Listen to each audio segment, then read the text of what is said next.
સમાચાર સાથે હું હિના। જાપાનમાં ભયાનક ભૂકંપ આવ્યો। જાપાનમાં 7.1ની તીવ્રતાનો શક્તિશાળી ભૂકંપ આવ્યો હોવાની વિગતો છે। જાપાનમાં 7.1ની તીવ્રતાનો ભૂકંપ આવ્યો।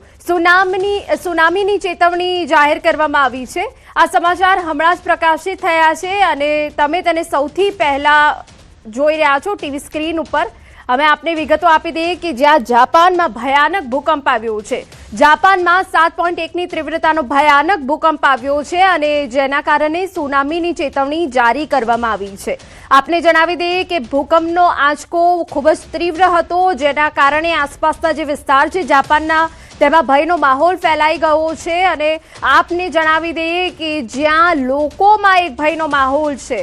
જાપાનમાં સુનામીની ચેતવણી જાહેર કરવામાં આવી છે। 7.1ની તીવ્રતાનો શક્તિશાળી ભૂકંપ છે, જેના કારણે ધરાધ્રુજી છે।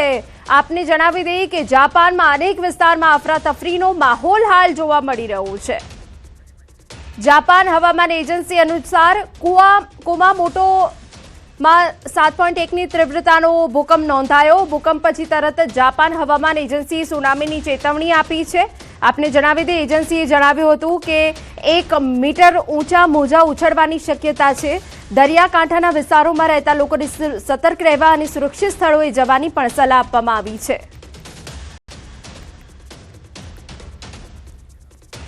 તો આપને જણાવી દઈએ કે જાપાનમાં અતિ ભયાનક ભૂકંપ આવ્યો છે અને જેના કારણે સુનામીની ચેતવણી જાહેર કરવામાં આવી છે। દરિયામાં ઊંચા મોજા ઉછળી શકે છે, જેથી કરીને લોકોને સાવચેત રહેવા પણ અપીલ કરાઈ છે। પરંતુ 7.1ની તીવ્રતાનો શક્તિશાળી ભૂકંપ આવતા જ આસપાસના વિસ્તારમાં ભયનો માહોલ ફેલાઈ ગયો છે। અફરાતફરીનો માહોલ પણ ફેલાઈ ગયો છે।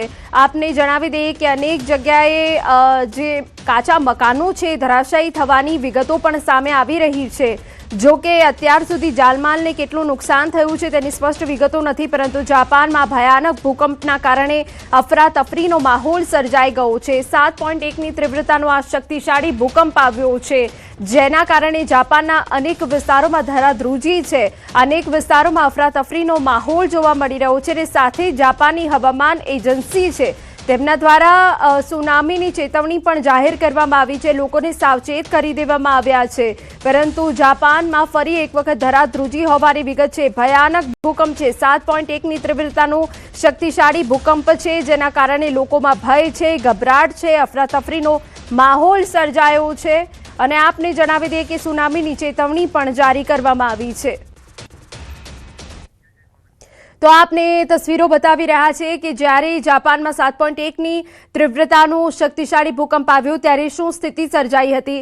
દિવાલ ધરાશાયી થઈ ગઈ હતી। આ જે વોલ છે એ આખી ધરાશાયી થઈ ગઈ।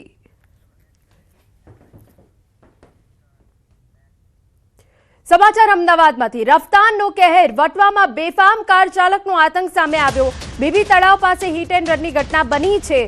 બેફામ બનેલા ચાલકે વૃદ્ધને અડફેટે લીધા। ચાલકે વૃદ્ધ પર ગાડી ચડાવી દઈ હંકારી મૂકી। ગંભીર ઇજાઓના કારણે વૃદ્ધનું ઘટના સ્થળે કરુણ મોત થયું। ઘટના બાદ સ્કોર્પિયો ચાલક નબીરો કાર લઈને ફરાર થઈ ગયો। પોલીસે ઘટના સ્થળે પહોંચી ગુનો નોંધી ફરાર ચાલકની શોધખોળ હાથ ધરી છે। અમારા સંવાદદાતા ઋત્વિજ વધુ વિગતે વાત કરવા જોડાયા છે। ઋત્વિજ, આખી ઘટના શું બની હતી ને હાલ પોલીસની શું કાર્યવાહી છે?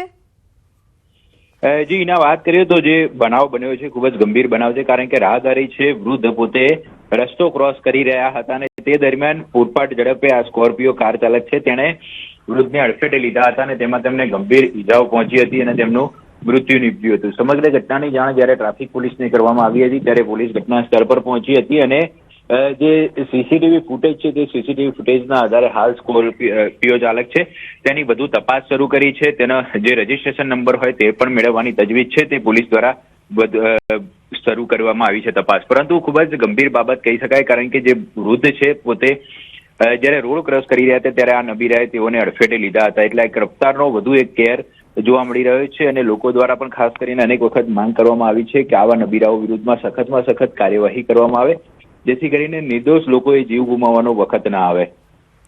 બિલકુલ, આભાર ઋત્વિજ સમગ્ર વિગત બદલ। તો અમદાવાદમાં ફરી એક વખત રફતારનો કહેર સામે આવ્યો છે। વટવામાં બેફામ કાર ચાલકનો આતંક। મહેસાણા જિલ્લાના બહુચરાજી તાલુકાના દેલવાડા ગામમાં 4 વર્ષીય બાળકીમાં ચાંદીપુરા વાયરસની પુષ્ટિ થતા આરોગ્ય તંત્ર સતર્ક બન્યું. બાળકીને પ્રાથમિક સારવાર માટે ખાનગી હોસ્પિટલમાં દાખલ કરવામાં આવી. ત્યારબાદ વધુ સારવાર માટે તેને વડનગર સિવિલ હોસ્પિટલમાં ખસેડવામાં આવી છે, જ્યાં તબીબોની દેખરેખ હેઠળ તેની સારવાર ચાલી રહી છે. વડોદરાથી સમાચાર. સયાજી હોસ્પિટલ ચાંદીપુરા વાયરસને લઈ હાઈ એલર્ટ પર. શંકાસ્પદ લક્ષણો ધરાવતા બાળકોને પીડિયાટ્રિક વોર્ડમાં દાખલ કરાયા. હાલ કુલ 8 બાળ દર્દીઓ સારવાર હેઠળ છે, તો પંચમહાલ જિલ્લાના 7 અને વડોદરાનો 1 બાળક સારવાર હેઠળ છે. આ તમામ બાળકોના સેમ્પલ તપાસ માટે લેબમાં મોકલાયા, જેમાં 5 બાળકોના રિપોર્ટ હજુ આવવાના બાકી છે. નિષ્ણાંત તબીબોની ટીમ સતત બાળકોના સ્વાસ્થ્ય પર નજર રાખી રહી છે. હોસ્પિટલ તંત્રએ ચાંદીપુરાના સંભવિત કેસોને પહોંચી વળવા ખાસ તૈયારીઓ કરી છે. આ રોગમાં સૌપ્રથમ તો તાવની કમ્પ્લેન રહેતી હોય છે, ત્યારબાદ ઝાડા ઉલટીની કમ્પ્લેન રહેતી હોય છે, અને જેમ જેમ આ રોગની લક્ષણો અસર વધુ થાય તેમ મગજ પર અસર થઈ અને મગજના જેમ યાદશક્તિ જવી, ખેંચ આવવી, બેભાન થવું, આવા લક્ષણો પણ જણાઈ આવતા હોય છે. સમાચાર દાહોદમાંથી. જીઆઈડીસી મુદ્દે મામલો ગરમાયો. પોલીસ દ્વારા લાઠીચાર્જ કરાયો. છેલ્લા કેટલાય સમયથી ગ્રામજનો દ્વારા વિરોધ કરાયો હતો. આજે કચલધરા ખાતે તંત્ર દ્વારા શરૂ કરાયું જીઆઈડીસીને લઈને સર્વેની કામગીરી. દરમિયાન ગ્રામજનો દ્વારા વિરોધ કરાયો. વિરોધ કરતા લોકો પર પોલીસે લાઠીચાર્જ કરવાની પણ ફરજ પડી.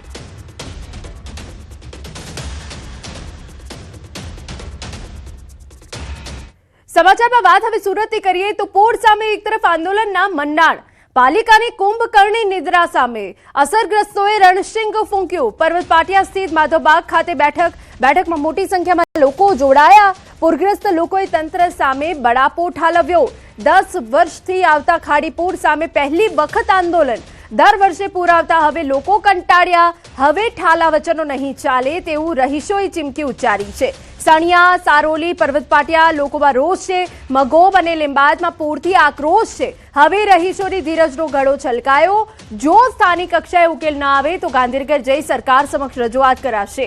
તેમ છતાં ઠોસ પગલાં ન લેવાય તો ન્યાયપાલિકાના દ્વાર ખખડાવી ન્યાયિક લડત ચલાવવામાં આવશે. બેઠકમાં સ્થાનિકોએ આક્ષેપ કર્યો કે વાકલ ખાડીને મીઠી ખાડીમાં ડાયવર્ટ કરવાની નિર્ણય એ મોટી ભૂલ છે. મિલેનિયમ 4 નજીકના દબાણોને કારણે પાણી બેક મારી પૂર આવે છે. આ દબાણો અને ભારણ દૂર કરી દો, ત્યાર પછી પણ જો પૂર આવે તો એની જવાબદારી અમારી રહેશે. લોકોના દાવા મુજબ છેલ્લા 10 વર્ષથી પાલિકા ખાડીપુરથી મુક્તિના વચનો જ આપે છે. દર વર્ષે લોકોએ 3 થી 4 દિવસ સુધી નરકાગાર જેવી સ્થિતિમાં ઘરોમાં પુરાઈ રહેવું પડે છે.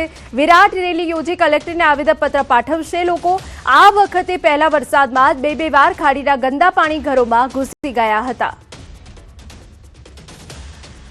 અમારા સંવાદદાતા કીર્તેશ વધુ વિગતે વાત કરવા જોડાયા છે. કીર્તેશ, હવે રહીશો લડતના મૂડમાં છે, કેમ કે જે હાલાકી રહીશોને પડે છે એ તંત્રને નથી દેખાતી. કીર્તેશ, બિલકુલ છેલ્લા 10 વર્ષથી આ સુરતનો મગોબ વિસ્તાર હોય, લીંબાયત હોય, પર્વત પાટિયા હોય, સારોલી હોય, આ તમામ જગ્યા પર ખાડી પૂર આવે છે. સિઝનમાં 2 થી 3 વખત આવે છે, પણ આ વખતે તો હદ થઈ ગઈ છે, કારણ કે સિઝનના પહેલા જ વરસાદમાં 15 દિવસમાં 2 વખત ખાડી પૂર આવ્યા. ગંદા પાણી ઘરોમાં પ્રવેશ્યા, દુર્ગંધ મારી રહી છે, અને તંત્ર માત્ર આશ્વાસન આપે છે, કેશ ડોલ આપે છે અને ત્યાં જઈને ફોટો સેશન કરે છે, જેને લઈને હવે લોકોમાં આક્રોશ છે. 10 વર્ષથી આવતા ખાડીપુરને લઈને લોકો હજુ સુધી વાત કરતા હતા, પણ આ વખતે હવે આંદોલનના મૂડમાં આવી ગયા છે. તેને લઈને ગઈકાલે સ્થાનિક વિસ્તારના લોકોમાં એક બેઠક થઈ હતી અને આગામી દિવસમાં વધુ ઉગ્ર આંદોલનની ચીમકી છે, કારણ કે જેમ જેમ વરસાદની પેટર્ન બદલાય છે, વરસાદ વધી રહ્યો છે, જેને લઈને આ પૂરના પાણી જે દર વર્ષે આવતા હતા 2 ફૂટ કે 5 ફૂટ આવતા હતા, પણ આ ફેરી 5 થી લઈ 10 ફૂટ પાણી આવ્યું છે, જેને લઈને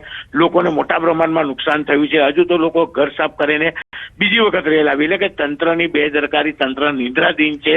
10 વર્ષથી આ સમસ્યા હોવા છતાં પણ નિકાલ નથી કરતી, જેને લઈને સ્થાનિક લોકોએ ગઈકાલે બેઠકનો દોર કર્યો હતો અને હવે ગલી મોહલ્લે આ બેઠકોનો દોર થશે અને એક ઉગ્ર આંદોલનની તૈયારી કરવામાં આવે છે, કારણ કે આંદોલન કરશે તો જ આ વિસ્તારના લોકોને ખાડીપુરથી નિકાલ થશે. બાકી 10 વર્ષથી માત્ર અધિકારીઓ આશ્વાસન આપે છે, મોટી વાતો કરે છે અને ચૂંટણી આવતા કામગીરી કરવાની તૈયારીઓ બતાવે છે, પણ કામ થતું નથી. માત્ર સ્થાનિક લોકો જ હેરાન થાય છે આ ગંદા પાણીમાં. બિલકુલ કીર્તિશ, અત્યાર સુધી આ રહીશોએ ઠાલા વચનો ઉપર જ વિશ્વાસ કર્યો છે. 10 વર્ષથી એમની ઘર વખરી ચોમાસામાં નાશ પામે છે, તેમને રોડ પર આવી જવું પડે છે, બેઘર થઈ જાય છે. આ સ્થિતિ ના ચૂંટાયેલા જનપ્રતિનિધિને નજરે પડી છે, ના તંત્રને નજરે પડી છે. કીર્તિશ, બિલકુલ, અધિકારીઓ માત્ર મોટો પગાર લે છે, કામગીરીમાં તદ્દન નિષ્ફળ ગયા છે. પ્રી મોન્સૂનની કામગીરી જો કરી હોય તો આવા દિવસ ના જોવા પડે. ચલો, પ્રી મોન્સૂનની કામગીરી નથી કરી, પણ વરસાદ આવ્યા બાદ પણ જ્યારે પાણી ભરવાની શરૂઆત થાય છે ત્યારે કોઈ પણ જાતની કામગીરી નથી થતી. સત્તાધીશો છે માત્ર મત લેવા જાય છે, અને મત લીધા બાદ જ્યારે વિસ્તારમાં જાય છે ત્યારે પોતે નવા છે અથવા વિસ્તાર નવો હોવાની વાત કરે છે. એટલે કે 10 વર્ષથી માત્ર વચનો અને આશ્વાસન જ આપવામાં આવે છે. મેં પહેલા જ કીધું એમ કે અત્યાર સુધી 2 ફૂટથી 5 ફૂટ પાણી આવતું હતું, પણ આ ફેરી 10 ફૂટથી વધારે પાણી આવ્યું છે. લોકોને વધુ નુકસાન થયું છે, જેને લઈને લોકોનો આક્રોશ છે. અને હજુ તો લોકો ખાડીપુર ઓસર્યા છે, સાફ સફાઈ કરી પોતાના ઘરમાં પહોંચે છે, અને માત્ર 2 દિવસમાં ફરી પાણી આવતા પોતાના ઘર છોડી દેવા પડે છે. એટલે કે એક તંત્રની કેટલી લાપરવાહી છે કે દિવસે ને દિવસે પાણીનું લેવલ વધી રહ્યું છે, લોકોને નુકસાન વધી રહ્યું છે. લોકોને ઘર વકરી હોય, સામાન હોય, તમામ વસ્તુ બગડી જાય છે. અને જે પ્રકારે આ સમસ્યા 1-2 વર્ષથી નથી, છેલ્લા 10 વર્ષથી હોવા છતાં પણ તંત્ર કામ નથી કરતું, જેને લઈને હવે લોકો આક્રોશના મૂડમાં છે, અને આક્રોશ હવે આંદોલનમાં પરિવર્તિત થાય તેવા દ્રશ્યો દેખાઈ રહ્યા છે. બિલકુલ, આભાર કીર્તિશ તમામ વિગતો બદલ. ભારે વરસાદે ગુજરાતના ઉદ્યોગોને મોટો ફટકો માર્યો છે. અનેક હાઈવે પાણીમાં ગરકાવ થતા ટ્રાન્સપોર્ટેશન ખોરવાયું હતું અને સપ્લાય ચેઇન પર ગંભીર અસર પડી છે. કન્ટેનરો રસ્તામાં અટવાઈ ગયા હતા, જેના કારણે પોર્ટ સુધી માલસામાન પહોંચાડવામાં વિલંબ થઈ રહ્યો છે. લોજિસ્ટિક ખર્ચમાં પણ નોંધપાત્ર વધારો થયો છે. નિકાસ અને આયાત બંને પ્રભાવિત થઈ છે. ફેક્ટરીઓમાં પણ કાચા માલની અછતનો ભય ઊભો થયો છે. ઇન્ટરનેશનલ અને ડોમેસ્ટિક કાર્ગો સેવાઓ પણ અસરગ્રસ્ત બની છે. ઉદ્યોગકારોમાં ચિંતા વધી છે અને કરોડો રૂપિયાના નુકસાનનો અંદાજ વ્યક્ત થઈ રહ્યો છે. રાજ્યમાં વરસતા વરસાદ વચ્ચે ખાસ કરીને નેશનલ હાઈવે અને સ્ટેટ હાઈવે પર જે પરિસ્થિતિ ઊભી થઈ, તેમાં સૌથી વધારે ઇફેક્ટ ઉદ્યોગોને પણ થઈ. મારી સાથે હિતેન વસંત છે કે જેઓ ગુજરાત ચેમ્બર ઓફ કોમર્સના ટાસ્ક ફોર્સના લોજિસ્ટિક ટાસ્ક ફોર્સના કમિટી ચેરમેન છે. તેમની સાથે વાત કરીશું. હિતેનભાઈ, જે પ્રકારની પરિસ્થિતિ ઊભી થઈ છે, સૌપ્રથમ તો જે ચેઇન સપ્લાય અટવાઈ છે, ક્યાં અટવાઈ છે, કઈ જગ્યાએ સૌથી વધારે ઇફેક્ટ જોવા મળી રહી છે? હાઈવે ઉપર આમ જોવા જાવ તો બધા જ રસ્તાઓ ઉપર પાણી છે, અને પાણી કદાચ આખા રસ્તા પર નથી, પણ એક કટકા ઉપર છે. સપોઝ કે અહીંયાથી વિરમગામ જાઓ છો તો જે મુન્દ્રા મેઇન પોર્ટ છે જે ભારતનું અને ગુજરાત માટે તો એની જે જીવાદોરી છે, ત્યાં વિરમગામ પાસે પાણી ભરાયેલા છે, ને લગભગ 3 દિવસ ટ્રાફિક જામ રહ્યો, ટ્રાફિક ચાલ્યો જ નહીં. એ જ રીતે મુન્દ્રા જવા માટેનો બીજો રસ્તો જે બાવડા થઈને જવાય, રાજકોટ થઈને, તો બાવડા પણ બંધ છે 3 દિવસથી, કે જ્યાં ગાડીઓ ટ્રકો જઈ શકે એવી જાય પણ 12 કલાકે 24 કલાકે નીકળે. એટલે બધા જ રસ્તામાં જ્યાં જામ થયો એના હિસાબે કાર્ગો જ્યાં પહોંચવો જોઈએ પોર્ટ પર, જે શિપમાં ચડવો જોઈએ, તે નથી થઈ શક્યું. એ જ રીતે જે માલ ત્યાંથી આવતો હતો, જે ઇમ્પોર્ટ, જે ફેક્ટરીને પ્રોડક્શન માટે જે માલની જરૂર હતી, રો મટીરિયલ, એ પણ અટકી પડ્યું અને એ પણ ડિલે થયું છે. એટલે બધાની જે આખી જે સાયકલ હતી પ્રોડક્શનની, એ તૂટી. એની સાથે જે લેબર છે, લેબર ફોર્સ જે છે, જે બહુ જ અગત્યનો છે, કે જેની વગર આ બધા કામો અટકી પડે. તો લેબરના ઘરમાં પણ પાણી છે, એટલે 50 લેબરની જરૂર હોય તો 5 લેબર આવ્યા હોય, 45 જણા આવી ના શક્યા હોય. ઇન્ટરનેશનલ કાર્ગો પર શું પરિસ્થિતિ છે? દરેક પોર્ટ ઉપર શું પરિસ્થિતિ છે? પોર્ટ ઉપર અત્યારના કન્જેશન છે, કારણ કે માલ બહુ બધો ગયો છે કે જે શિપમાં નથી ચડી શક્યો. એટલે હવે એના માટેની જે નવી શિપ આવે એમાં જાય. પ્લસ હવે આખું કોઓર્ડિનેશન નવું થશે, કારણ કે પેલી શિપો ખાલી ગઈ અને હવે જે શિપ આવશે એમાં માલ વધારે જોઈશે. જે વેપારીઓને નુકસાન થયું છે, કરોડો રૂપિયાનું નુકસાન થયું છે. વાત દક્ષિણ ગુજરાતની હોય કે મધ્ય ગુજરાતની હોય, જે કનેક્ટિવિટી છે તે કનેક્ટિવિટીમાં આજે પણ ઇસ્યુ છે. મહત્વની વાત હવે આગામી દિવસોની છે.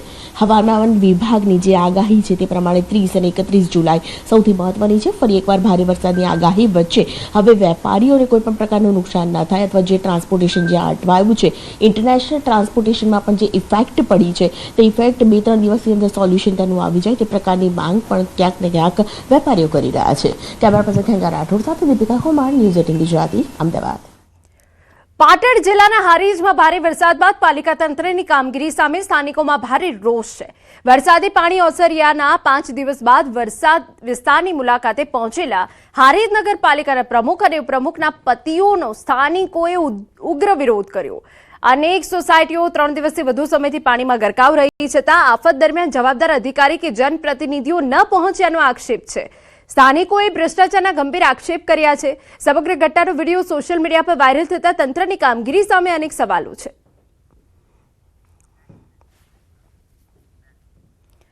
પાટણના રાધનપુરના મોટી પીપળી ગામમાં કેનાલમાં ગાબડો પડતા ખેડૂતોને ભારે નુકસાન થયું. વરસાદી પાણીના પ્રવાહના કારણે નર્મદા નિગમની માઇનોર કેનાલ તૂટી જતા હજારો એકર ખેતરોમાં પાણી ફરી વળ્યું, જેના કારણે લાખો રૂપિયાનો ઊભો પાક બરબાદ થયો હોવાનો ખેડૂતોને આક્ષેપ છે.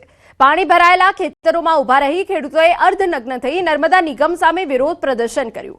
ખેડૂતોનું કહેવું છે કે રવિ સિઝનમાં સમયસર પાણી મળતું નથી અને કેનાલની સફાઈના અભાવે આ સ્થિતિ સર્જાઈ છે. ખેડૂતોએ તાત્કાલિક નુકસાનીનું સર્વે કરી યોગ્ય વળતર આપવાની માંગ કરી છે. આ વરસાદી પાણી કેનાલમાં બધું છોડી દીધું અને ખૂબ નુકસાન થયું છે અમારે. બરોબર, આ 500-700 એકરમાં અડદ, જુવાર, બાજરી બધું આવેલું હતું. માંગણી વર્ષો વર્ષ કેનાલ સાફ સફાઈ થાય, રિપેરિંગ થાય, જે કેનાલ ક્લિયર રહે સાહેબ તો નહીં તૂટે અને આ નુકસાનીનું યોગ્ય વળતર સરકાર આપે એવી અમારી અપીલ. વિભાગના કારણે, કેનાલના કારણે હજારો એકરમાં પાણી ફરી વળ્યા છે અને પાક નિષ્ફળ ગયેલા છે. તો સરકાર સરને અમારી વિનંતી છે કે અમને યોગ્ય વળતર આપે. ખેડાના કુણા ગામમાં અનરાધાર વરસાદ બાદ જળ વિસ્ફોટ જેવી સ્થિતિ સર્જાઈ. મહેમદાબાદ અને આસપાસના ગ્રામ્ય વિસ્તારોમાં 25 ઇંચથી વધુ વરસાદ નોંધાતા જળબંબાકારની સ્થિતિ છે. કુણા ગામની સીમ અને હીરાચંદની મુવાડીના હજારો વીઘા ખેતરો વરસાદી પાણીમાં ગરકાવ છે. 1 વીઘા દીઠ 5 થી 7 હજાર રૂપિયાનો ખર્ચ કરીને કરાયેલી ડાંગરની રોપણી પાણીમાં ડૂબી જતા ખેડૂતોને ભારે આર્થિક નુકસાન વેઠવું પડ્યું છે. સતત 4 દિવસથી પાણી ન ઓસરતા હવે નવેસરથી રોપણી કરવાની નોબત આવી છે. પાણીના નિકાલની યોગ્ય વ્યવસ્થા ન હોવાથી ખેડૂતો આર્થિક સંકટમાં મુકાયા છે. કુણા ગામના ખેડૂતોને તાત્કાલિક સહાય આપવાની માંગ ઉઠી છે. આજુબાજુના ખેડૂતોએ પણ પાણી લઈ લઈને પહેલા રોપેલી છે ડાંગર અને સતત 4 દિવસ વરસાદના કારણે અત્યારે હાલમાં જોઈ રહ્યા છો બધી ડાંગર ડૂબી ગઈ છે અને પારાવાર નુકસાન થયેલું છે. આજે એક ખેડૂત 1 વીઘું રોપવાની પાછળ 6 થી 7 હજાર રૂપિયાનો ખર્ચો કરેલો છે અને હવે એવો કોઈ ચાન્સ નથી કે આ ડાંગર બહાર નીકળી શકે. માટે બધા જ ખેડૂતોને પૂરેપૂરું નુકસાન છે અને પાણી ભરાઈ ગયેલું છે. પાણી ઓસરી શક્યા નથી હજુ સુધી. અમારા ખેડૂતોએ પાણી મૂકીને આ વિસ્તારમાં ડોગર રોપેલી હતી. હવે આ ડોગર કોઈ પણ સંજોગોમાં બહાર નીકળવાની હતી અને બધી બાતલ જ જવાની છે. એટલે ખેડૂતોને પારાવાર નુકસાન જ છે. આમાંથી કોઈ એમને 1 પણ રૂપિયો હાથમાં આવવાનો નથી. હવે પછી બધા જ ખેડૂતોએ ફરીને રોપણી કરે ને તો જ પાણી ઓસર્યા પછી ફરી રોપણી કરવી પડે એવી સ્થિતિ છે. સમાચારમાં હવે હવામાન વિભાગની લેટેસ્ટ આગાહી પર નજર કરીએ તો આગામી 7 દિવસ વરસાદી આગાહી. આજે પંચમહાલ, છોટાઉદેપુર, નર્મદામાં યલો એલર્ટ. 30 જુલાઈથી ફરી વરસાદનું જોર વધશે. દક્ષિણ ગુજરાતમાં ભારેથી અતિભારે વરસાદની સંભાવના.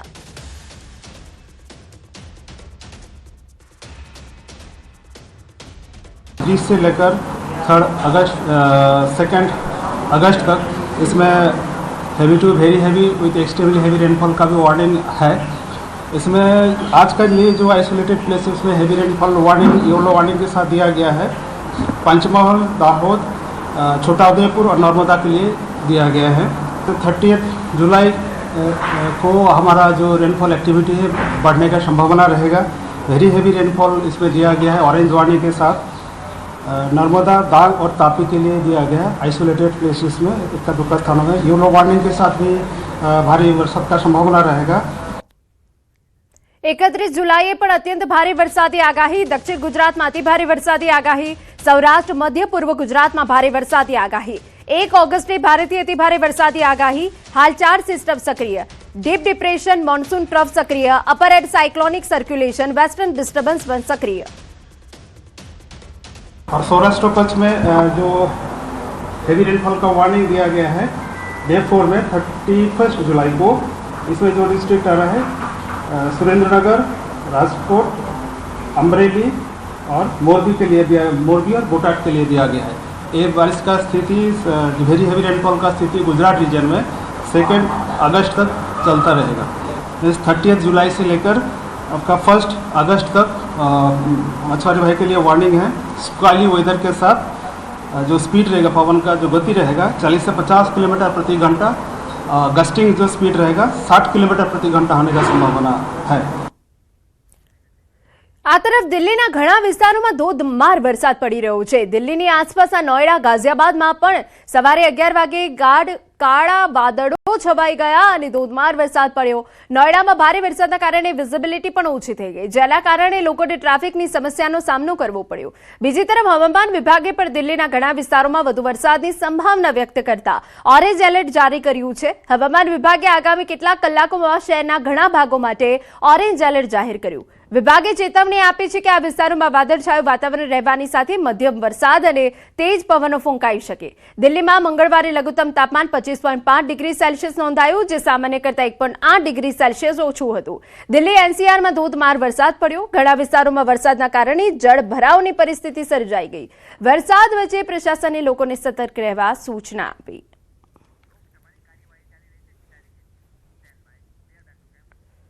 आओ सीधा जाइए लोकसभानी कार्यवाहीમાં। Board 2011, I'll go on and on, the list is very long then.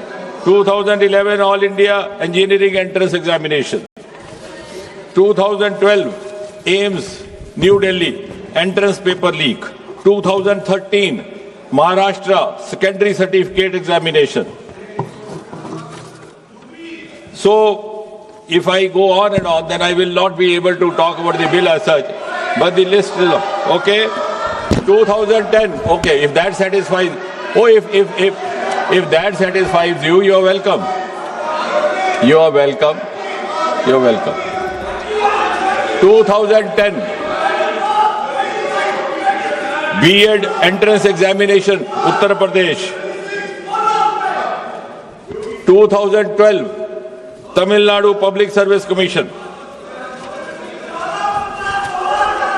I can go on till you are satiated. 2009 West Bengal Joint Entrance Exam. So therefore, it was realized by this government that we need to have an exclusive legislation. उसी पर आ रहे हैं। I am following a chronology. Unfortunately, the chronology starts from the earlier times. और इसलिए ये सोचा गया कि ओवरऑल पब्लिक एग्जामिनेशंस को लेकर के एक व्यापक सामूहिक व्यवस्था विधेयक लाया जाए। भारत सरकार में 4 प्रमुख रिक्रूटमेंट एजेंसीज हैं, जैसा कि हम सब जानते हैं, UPSC, staff selection commission, railway recruitment board और इंस्टीट्यूट ऑफ बैंकिंग पर्सोनल। और इसी तरह से हायर एजुकेशन एडमिशंस के लिए नेशनल टेस्टिंग एजेंसी, उसका गठन भी 2017 में किया गया था इसी सरकार द्वारा। अब आप कह रहे हैं कि डेट्स क्यों बता रहा है? वो इसलिए कि 2092 में 1992 first time there was a recommendation made to the government of India, then headed by the Congress party, that there should be a common testing national agency. It was 1992. Then in 2010, during UPA rule, there was again a committee which suggested, I don't know why this was not given due consideration, for whatever reasons and for whatever interests.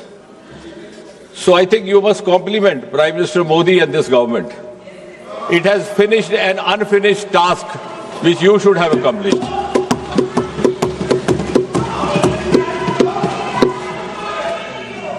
और इसलिए for the first time in 2024 this bill was brought in. It was brought in the month of January 2024, enacted in February 2024, implemented in June 24 and notified also the same month. अब इस विधेयक के जो मूल उद्देश्य थे और basic objectives, to give more credibility and transparency to examination in whatever form, to reassure the students that they would be rewarded for their genuine, sincere efforts, and also to ensure that their future is safe. और इससे पहले जैसे मैंने कहा there was no comprehensive law available to deal with such cases. इस bill को और ये जो एक्ट लाया गया 2024 को, it was made, as I said, it was applicable to all these agencies that I have just now mentioned. It was made not bailable, non-compoundable. Such offences were made absolutely cognizable and also liable to invite stringent punishment. अब उस bill की detail में मैं नहीं जाऊंगा क्योंकि अभी उत्तर देने के समय भी रहेगा, लेकिन आप इस बात से तो सहमत होंगे कि हालिया जो घटनाक्रम रहा है उसका संज्ञान लेते हुए प्रधानमंत्री स्वयं ने ये निर्णय लिया कि हमें इसी विधेयक को थोड़ा और मजबूत करने की आवश्यकता. So we learned from the experience of the 2024 Act and the subsequent sequence of events, like any responsible government should do. And therefore, this amendment is being brought in to make the law more stringent, and to ensure speedy justice, so that the credibility of all these exams gets enhanced and gets reinstated. Mota isme, because then we have others to speak, and finally I'll come out with the reply. जो subsection 1 of section 10 था